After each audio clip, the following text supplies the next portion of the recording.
Hello friends, રમૂજ kitchen and blog પર તમારું સ્વાગત છે. મિત્રો, શું તમે કાચા મેથીના દાણામાં દૂધ નાખી અને કોઈ રેસીપી બનાવી છે? ખરેખર ખૂબ જ ટેસ્ટી અને ગુણકારી બને છે. અને આ ગુણકારી રેસીપી દર વખતે આપણે શિયાળામાં ચોક્કસ બનાવવી જોઈએ, કેમ કે ડાયાબિટીસ, હૃદયરોગ, સાંધાના દુખાવામાં અને સોજા દૂર કરવામાં ખૂબ જ ઉપયોગી છે. શરીરના મોટાભાગના પ્રશ્નો અને સમસ્યાઓ દૂર થાય છે. મેથી દાણામાં protein, fibre, vitamin C, iron અને અનેક પોષક તત્વો હોય છે, જે સ્વાસ્થ્ય માટે ખૂબ જ જરૂરી છે. તો ચાલો ઝડપથી રેસીપી બનાવવાની રીત જોઈ લઈએ. સૌથી પહેલા આપણે અહીંયા મેથી લઈશું. અંદાજે પોણા કપ જેટલી મેં મેથી લીધેલી છે. હવે આપણે ગેસ ઓન કરી અને ગેસ ઉપર એક પેન મૂકીશું અને પેનમાં આપણે મેથીને ટ્રાન્સફર કરીશું. ગેસની ફ્લેમને ધીમી રાખી મેથીને આપણે શેકી લેવાની છે. અહીંયા મેથીનો જે કાચો ટેસ્ટ છે એ દૂર થઈ જાય એટલું આપણે શેકવાનું છે. એના અંદરનું મોઇસ્ચર દૂર થઈ જાય અને થોડી અમસ્તી શેકાઈ જાય ત્યાં સુધી આપણે શેકી લઈશું. અંદાજે 1 થી 1.5 મિનિટ સુધી એકદમ ધીમી ફ્લેમ રાખી અહીંયા મેં મેથીને શેકી લીધી છે. ગેસની ફ્લેમને બંધ કરીશું અને તૈયાર કરેલી મેથીને એક પ્લેટમાં કાઢી લઈશું અને થોડી ઠંડી થવા દઈશું. અને મેથીના દાણા થોડા ઠંડા થઈ જાય એટલે આપણે એક મિક્સર જાર લઈશું અને મેથી દાણાને એમાં ટ્રાન્સફર કરીશું. હવે આપણે મેથી દાણાને ક્રશ કરી અને એમાંથી એકદમ સરસ પાવડર બનાવી લેવાનો છે. જુઓ, આ રીતે એકદમ સરસ પાવડર ફોર્મમાં આપણે મેથીને પીસી લેવાની છે. હવે તૈયાર થયેલા મેથીના પાવડરને આપણે એક મિક્સિંગ બાઉલમાં કાઢી લઈએ. તો અહીંયા પોણા કપ મેથીમાંથી આટલો પાવડર બનીને તૈયાર થયો છે.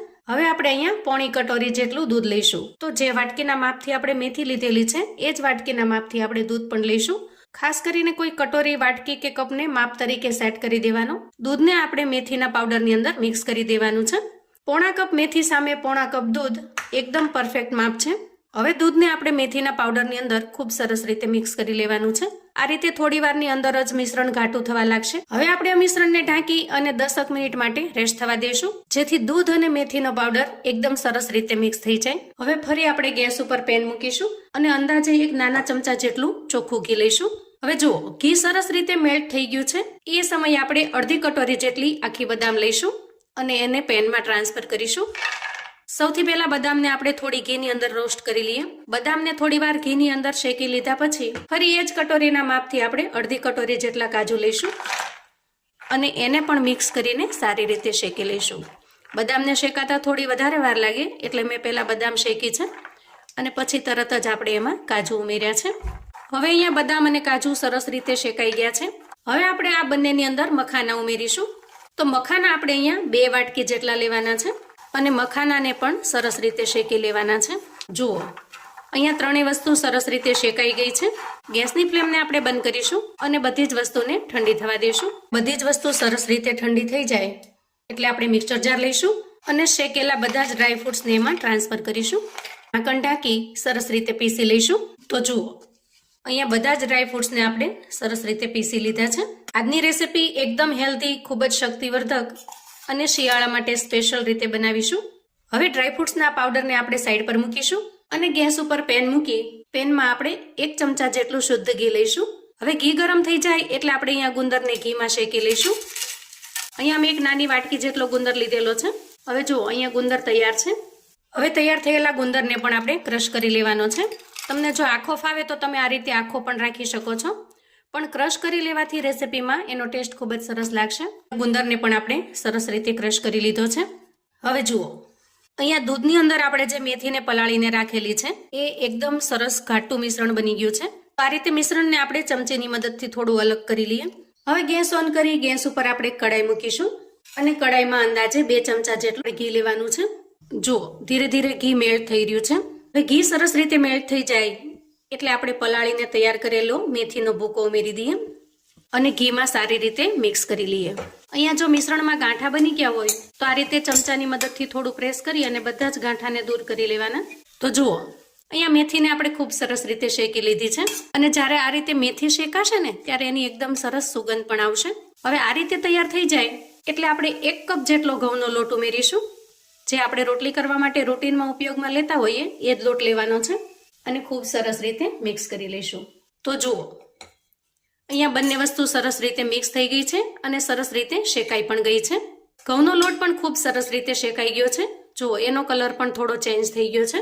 આ રીતે શેકતા અંદાજે 3 મિનિટનો સમય થયો છે. અને જ્યારે તમને ઘઉંના લોટની શેકાવાની સરસ સુગંધ આવવા માંડે, સાથે સાથે મેથીની સુગંધ પણ આવે, એટલે સમજવાનું કે ખૂબ સરસ રીતે શેકાઈ ગયું છે. હવે ગેસની ફ્લેમને આપણે બંધ કરીશું અને તૈયાર થયેલા મિશ્રણને આપણે એક મોટા વાસણની અંદર ટ્રાન્સફર કરી દઈશું. તો જુઓ, અહીંયા મેથી અને ઘઉંનો લોટ તૈયાર થઈ ગયો છે. હવે આપણે એમાં ડ્રાયફ્રૂટ્સનો ભૂકો ઉમેરી દઈશું અને ક્રશ કરેલો ગુંદર પણ ઉમેરી દઈશું. એક નાની વાટકી જેટલું નાળિયેરનું ખમણ પણ ઉમેરીશું. તમારી પાસે જો નાળિયેરનો વાટકો હોય તો એને પણ તમે શેકી અને ક્રશ કરીને ઉમેરી શકો છો, અથવા તો ખમણીને પણ ઉમેરી શકો છો. અને હવે 2 ચમચી જેટલો સૂંઠનો પાવડર ઉમેરી દઈએ. શિયાળા માટે રેસીપી બનતી હોવાથી સૂંઠનો પાવડર ખૂબ જ ગુણકારી થાય છે. સૂંઠના પાવડરથી પણ ઘણા બધા ફાયદા થાય છે અને એનો ટેસ્ટ પણ આમાં ખૂબ સરસ લાગશે. હવે આ બધી જ વસ્તુને પહેલા આપણે મિક્સ કરી દઈશું એકદમ સરસ રીતે. ખાસ કરીને રેસીપી બનાવતી વખતે તમારે માપનું પરફેક્ટ રીતે ધ્યાન રાખવાનું છે, તો રેસીપી પણ એકદમ સરસ પરફેક્ટ બનશે અને મોંઘા ભાવની કોઈ વસ્તુઓ પણ બગડશે નહીં. મેથી છે એનાથી પાચન પણ ખૂબ ઝડપથી થાય છે. ગેસ, અપચો અને પેટનું ફૂલવું આ બધી જ સમસ્યાને ઘટાડવામાં મદદરૂપ થાય છે. તો ખાસ કરીને શિયાળાની અંદર આ રીતે મેથીની કોઈને કોઈ રેસીપી આપણે આહારમાં લેવી જોઈએ. જુઓ, અહીંયા બધું જ મિશ્રણ એકદમ સરસ રીતે મિક્સ થઈ ગયું છે. હવે ફરી આપણે ગેસ ઉપર એક પેન મૂકીશું. આ આપણું લાસ્ટ સ્ટેપ છે અને પેનમાં 1 ચમચા જેટલું ઘી ઉમેરીશું. તમે જુઓ, 1 વાટકી જેટલું આપણે જે ઘી લીધેલું હતું એમાંથી 1 ચમચા જેટલું ઘી હજી પણ વધેલું છે. એકદમ ઓછા ઘીથી બનીને તૈયાર થાય છે. પરફેક્ટ માપની રીતે જોઈએ તો આપણે બધી જ વસ્તુને આ કપથી સેટ કરીને લીધેલી છે. તો અહીંયા એક આખો કપ ભરી અને આપણે હવે ગોળ લઈશું. ગોળને આપણે ઘીની અંદર સરસ રીતે મેલ્ટ કરી લેવાનો છે. ગોળનું પ્રમાણ મેં અહીંયા મીડિયમ લીધેલું છે. તમે જો વધારે ગળ્યું ખાતા હો તો થોડો ગોળ વધારે લેવાનો, અને જો થોડું ઓછું ગળ્યું ખાતા હો તો થોડો ઓછો લેવાનો.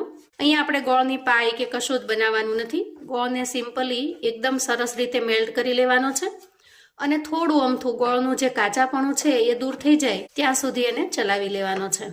જુઓ, ધીરે ધીરે ગોળ સરસ રીતે મેલ્ટ થઈ રહ્યો છે. ગોળને સમારીને લેશો તો તરત જ મેલ્ટ થઈ જશે. તમે આ ગોળની જગ્યાએ ખાંડનો પણ ઉપયોગ કરી શકો છો. તો થોડું પાણી નાખી અને ખાંડની ચાસણી જેવું બનાવી લેવાનું, અને અથવા તો તમે ખાંડનું જે બૂરું આવે છે દળેલું એને સીધું તમે સામગ્રીમાં ઉમેરી શકો છો.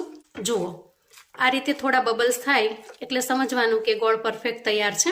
ગેસની ફ્લેમને બંધ કરીશું અને તૈયાર થયેલા ગોળના મિશ્રણને આપણે ઉમેરી દઈએ. ચમચાની મદદથી સરસ રીતે મિક્સ કરી લઈએ. શિયાળાનો સમય હોવાથી મિશ્રણ ઝડપથી ઠંડુ થવા લાગશે, તો થોડી વાર આ રીતે ચમચાથી ચલાવી અને પછી હાથની મદદથી મિક્સ કરી લઈશું. થોડું થોડું હુંફાળું ગરમ હોય ત્યાં જ આપણે હાથથી મિક્સ કરી લેવાનું, કેમ કે હાથથી સરસ રીતે મિક્સ થશે ચમચા કરતાં. એકદમ સરસ રીતે બધું જ મિશ્રણ છે એને સારી રીતે મિક્સ કરી લેવાનું છે અને પછી હાથની મદદથી આ રીતે આપણે લાડુ વાળી લઈશું. જે સાઈઝમાં ગમે એ સાઈઝમાં લાડુ વાળીને તમે તૈયાર કરી શકો છો. અહીંયા તમે લાડુની જગ્યાએ પીસ પણ પાડી શકો છો. એક સાથે જાજુ બનાવીને મૂકી દેશો તો 1 થી 2 મહિના સુધી સરસ રીતે એન્જોય કરી શકો એવું સરસ તૈયાર થાય છે. કેમ કે આમાં તો કશી એવી વસ્તુ નથી કે એ ઝડપથી બગડે. માત્ર 1 મહિના સુધી જો તમે આ રીતે રોજ 1 લાડુ ખાશો તો તમારા શરીરના તમામ સાંધાના દુખાવા, શરીરના પાચનના પ્રશ્નો, વાળના કે સ્કિનના પ્રશ્નો, આ બધા જ પ્રશ્નો દૂર થઈ જશે. એકદમ ઓછા ઘીમાં, નહીં માવો નહીં મિલ્ક પાવડર, એકદમ હેલ્ધી એવા બનીને તૈયાર થાય છે. તો જુઓ, શરીરની મોટાભાગની સમસ્યા દૂર થાય છે અને ખૂબ જ શક્તિવર્ધક અને સ્વાસ્થ્યવર્ધક છે. અહીંયા હું તમને એનું ટેક્સચર બતાવું. જુઓ, મોઢામાં મૂકતા જ પાણી થઈ જાય એવા સરસ બન્યા છે. તો મિત્રો, આવું અવનવું જાણવા માટે અને મને સપોર્ટ કરવા માટે ચેનલ પર જો તમે નવા છો તો પ્લીઝ ચેનલને સબસ્ક્રાઇબ કરો. વિડીયો ગમે તો લાઈક અને શેર કરો. તમારા સગા સંબંધી મિત્રોને પણ એકદમ શરીર માટે લાભદાયી એવી મેથીની રેસીપી ચોક્કસથી મોકલી આપજો, જેથી એ લોકો પણ બનાવીને તૈયાર કરી શકે, એન્જોય કરી શકે, એના પરિવારને પીરસી શકે. કોમેન્ટમાં મને ચોક્કસથી જણાવજો મિત્રો કે આજની આ રેસીપી તમને કેવી લાગી છે. ફરી મળીશું એક નવી રેસીપી સાથે. ત્યાં સુધી આવજો મિત્રો.